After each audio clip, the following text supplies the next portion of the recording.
Bonjour, ici Marc-Antoine au centre d'hiver à Saint-Nicolas. Aujourd'hui, on va faire la démonstration d'un Bond Trigger 17FD.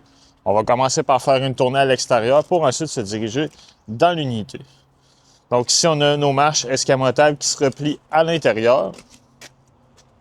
Une prise de courant extérieur à 120 volts qui va fonctionner lorsque la roulotte va être branchée dans le mur. Les deux valves qu'on voit ici, ce sont les low points, donc les points le plus bas pour vider la plomberie autant de l'eau chaude que l'eau froide. On a un coffre de rangement qui fait bord en bord de l'unité. Et ce qu'on voit ici, c'est le fil qui est fourni pour alimenter en courant la roulotte. À l'arrière, on a des pattes stabilisatrices qu'on va pouvoir abaisser pour mettre de niveau et immobiliser la roulotte en position. Le deuxième accès au coffre qui se trouve à l'arrière.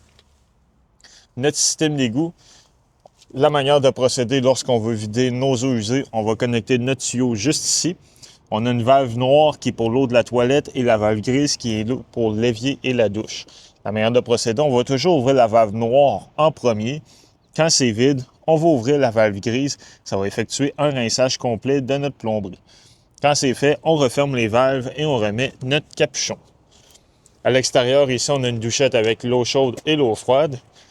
La sortie pour le système Truma qui va servir autant pour le chauffage que pour le chauffe-eau, juste ici. La prise 30 ampères 120 volts pour alimenter en courant la roulotte. On a la possibilité de connecter un panneau solaire portatif juste ici, donc ça va nous donner une certaine autonomie supplémentaire au besoin. La roulotte est préfilée, ça se connecte directement sur les batteries qui se trouvent à l'avant. Le City Water Connection, donc c'est ici qu'on va mettre l'eau de la ville ou du camping. Et le Fresh Water, lorsqu'on veut fonctionner en mode autonomie, on remplit, c'est notre propre réservoir d'eau fraîche qu'on a à l'intérieur. C'est à ce moment-là qu'on va pouvoir utiliser la pompe à eau pour se servir de cette eau. En dessous, c'est le Fresh Water Drain, donc la valve pour vider notre réservoir d'eau fraîche. Sur la pôle en avant, on est muni d'une patte électrique, donc montée et baissée. On a aussi de l'éclairage d'appoint. Notre réservoir de 20 livres de propane qui est là, avec le compartiment pour une batterie pour le moment. Au besoin, on peut s'en mettre plusieurs pour avoir plus d'autonomie. On a un câble électrique 7 brins qui va servir à alimenter les lumières et le système de freinage. Lui, on doit le connecter à notre véhicule. On a aussi les chaînes qu'on doit mettre à notre véhicule et le câble de sécurité d'urgence pour le freinage. Donc, si jamais on perd notre attelage, ça va tirer sur le câble, sortir la goupille et appliquer les freins d'urgence automatiquement.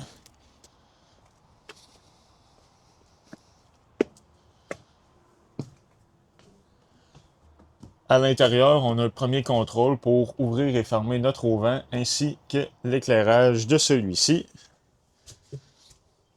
Dans la partie avant, c'est notre dinette, donc on a une table qu'on peut retirer les pattes pour abaisser la table au plus bas, repositionner les coussins pour avoir un lit supplémentaire.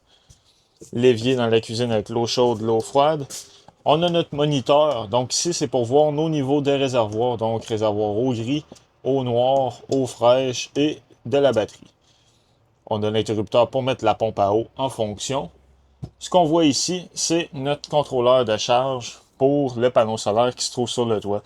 Donc lui va simplement afficher le voltage de la batterie ainsi que l'ampérage auquel il charge celle-ci. La cuisinière, elle, fonctionne au propane. Lorsqu'on veut l'allumer, on va ouvrir les gaz et à l'aide d'un briquet, on va allumer les ronds. Le réfrigérateur, lui, fonctionne sur le 12 volts. On a le bouton ici pour modifier la température avec la petite partie congélateur. Dans la douche, on a une toilette qui fonctionne au pied pour flusher. On a aussi la robinetterie pour le pommeau avec l'eau chaude et l'eau froide. Le micro-ondes de l'autre côté, lui, fonctionne électrique 120 volts, donc seulement lorsqu'on va être branché. Au plafond, on a une ventilation, donc elle, on va simplement ouvrir avec la roulette. Et par la suite, on va pouvoir modifier l'intensité du fan de soie, le faire pousser l'air à l'extérieur ou la faire rentrer. Pour l'air climatisé, on a les contrôles directement sur celle-ci, donc on peut mettre à les fans seulement ou le mettre à cool pour conditionner. Et on peut ajuster aussi la température de sortie d'eau fraîche. À l'arrière, c'est notre lit principal. Au mur ici, on va avoir le contrôleur, donc le système Truma. Donc lui, lorsqu'on appuie dessus, on va pouvoir gérer le chauffage en gérant la température et le chauffe-eau.